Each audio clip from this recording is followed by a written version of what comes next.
selanjutnya di sini saya akan melatih Ibu untuk melakukan tindakan batuk efektif. Apakah Ibu bersedia? Bersedia. Ya. Sebelumnya saya akan ngasih Ibu perlat dulu ya. Maaf ya Bu. Botol sekutum untuk mengeluarkan dahak Ibu. Nanti Ibu bisa mengeluarkannya di sini. Silahkan pegang Ibu. Nanti silahkan Ibu menarik nafas pelan-pelan dan mengeluarkannya dari mulut.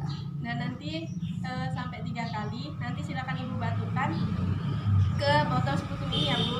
Ibu mengerti? Saya contohkan dulu ya Bu. Pas. Hitungan ketiga keluarkan 1, 2, 3. Tarik nafas lagi. 1, 2, 3.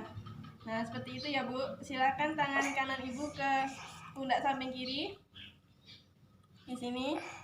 Ya nanti silakan Ibu batukkan ya. Setelah tarik nafas. Silakan Ibu tarik nafas. 1, 2, 3. Sekali lagi. 1, 2, 3. 1, 2, 3. Silakan Ibu. Sudah ya Bu. Apakah Ibu sudah agak mendingan? Sudah. Nanti silakan Ibu praktekkan mandiri. Bisa dibantu dengan keluarganya ya Bu.